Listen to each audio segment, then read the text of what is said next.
Assalamualaikum warahmatullahi wabarakatuh. Selamat datang di channel Kapten. Di pembahasan kali ini, kita bakal sama-sama ngebahas apa itu paradoks. Lo orang tahu gak sih apa itu paradoks? Paradoks itu sebuah pernyataan yang menghasilkan dua hasil yang kontradiktif buat lo orang terima dan ngasih lo orang bukti untuk suatu hal yang bertentangan dengan apa yang lo orang pikir secara intuitif. Atau bisa dikatakan nih, paradoks itu adalah apa yang orang anggap benar sebagai landasan, alasan, maupun asumsi orang. Terus, orang jadiin dasar penarikan kesimpulan dan menempatkan pada posisi benar atau salah pada saat yang bersamaan. Dan akibatnya, orang berada dalam posisi lingkaran yang tanpa ada awal dan akhir. Selamat datang teman-temanku di dunia paradoks. Grandfather Paradox. Jadi, paradoks ini bercerita tentang kehidupan lorang yang kembali ke masa lalu dan bertemu kakek lorang. Jadi, paradoksnya itu gini. Jika aku kembali ke masa lalu di saat kakek belum menikah dengan nenek, dan aku membunuhnya, apa yang bakal terjadi? Nah, otomatis dong, kalau kita ngebunuh sesuatu, pastilah menyebabkan kematian. Tapi lo orang ngerasa gak sih ada yang aneh? Perhatiin deh. Jadi ya, kakek kan mati. Berarti kakek tidak bertemu dengan nenek. Dan ibu tidak bakal terlahir ke dunia. Terus kalau ibu gak bisa lahir ke dunia, kayak mana aku bisa muncul ke dunia ini? Dan kembali ke masa lalu untuk membunuh kakek. Dan aku anaknya ibu. Ibu anaknya kakek. Tapi kakek udah meninggal sebelum ketemu nenek. Gimana sih? Yang kedua, unstoppable paradox. Jadi, paradoks itu gini. Apa yang akan terjadi bila suatu benda yang tidak bisa berhenti bergerak menabrak benda yang tidak bisa bergerak sama sekali? Coba orang pikir, kira-kira jawabannya apa? Apakah kedua benda tersebut berhenti bergerak?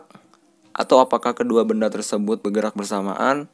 Atau apakah gaya dari kedua benda tersebut saling tertukar? Atau lebih tepatnya, benda macam apa itu? Yang ketiga, paradoks kemahakuasaan. Ini mungkin paradoks yang paling kontroversi bagi kalian. Iya, bagi kalian, bukan bagi aku. Karena aku udah baca berkali-kali tentang ini. Jadi ya, biasa aja. Buat orang yang belum baca, coba dengerin deh. Tuhan itu maha kuasa dan ia bisa melakukan apa saja. Paradoksnya, bisakah Tuhan yang maha kuasa menciptakan batu yang besar, yang sangat berat, dan sampai Tuhan sendiri pun tidak bisa mengangkatnya? Nah, lorang harus hati-hati. Lorang harus sadar karena ada dua premis yang penting dalam paradoks ini, yang membuat kita bingung. Pertama nih, apakah Tuhan bisa menciptakan batu tersebut? Karena Tuhan maha kuasa, maka tentu saja bisa. Premis kedua, tapi bila Tuhan menciptakan batu tersebut dan tidak bisa mengangkatnya, justru akan menunjukkan bahwa ada sesuatu yang tidak bisa dilakukan Tuhan, sekaligus mematahkan premis pertama. Nah, kayak gimana nih seandainya orang ditanya begituan? Yang keempat, Pinocchio Paradox atau Paradoks Pinocchio. Buat orang semua udah pada tahu kan kartun Pinocchio? Kalau belum tahu coba tonton. Pinocchio adalah serial kartun yang terkenal pada masanya. Dan seperti yang kita ketahui nih, Pinocchio itu mempunyai ciri khas, yaitu hidungnya Pinocchio akan memanjang jika ia berbohong.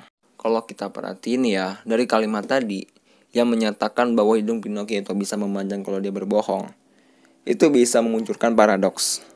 Paradoksnya begini. Jika Pinocchio berkata, hidungku akan memanjang. Nah, setelah dia bilang seperti itu, menurut orang nih, apa yang bakal terjadi? Jika dia mengatakan hidungnya akan memanjang, dan ternyata hidungnya tidak memanjang, berarti Pinocchio sedang berbohong. Dengan demikian, hidungnya akan memanjang. Tapi, bila hidungnya memanjang, berarti dia berkata jujur. Berarti dia tidak sedang berbohong. Maka hidungnya tidak akan memanjang. Dengan demikian, Pinocchio sedang berada dalam suatu keadaan hidungnya akan memanjang saat hidungnya tidak akan memanjang. Dan terus, jadi panjang gak tuh hidungnya Pinocchio? Yang kelima, predestination paradox. Jadi cerita itu gini nih. ada seorang ilmuwan yang mempunyai gagasan baru tentang suatu perubahan di masanya. Karena dia takut melupakan gagasannya itu, dia segera mengambil buku dan menulisnya. Tapi sialnya ada pencuri yang masuk ke ruangannya dan memukulnya di bagian kepala. Dan asal orang tahu, ketika dia bangun, itu gagasannya yang ditulis tuh hilang gitu. Dan dia lupa tentang gagasannya itu karena terkena pukulan di kepala. Terus, si ilmuwan ini memutuskan untuk kembali ke masa lalu dan mengambil kembali gagasannya dari dirinya sendiri di masa lalu. Jadi coba lo perhatiin. Hal semacam ini tidak mempunyai awal dan akhir yang jelas, hanya berupa lingkaran yang terus-menerus berulang. Oke, mungkin sekian dulu video gue kali ini teman-teman ya. Orang juga mungkin udah bete dengan gue ngomong ya kan. Oke, jangan lupa di like, comment, subscribe. Sampai jumpa di video berikutnya. Dan bye-bye.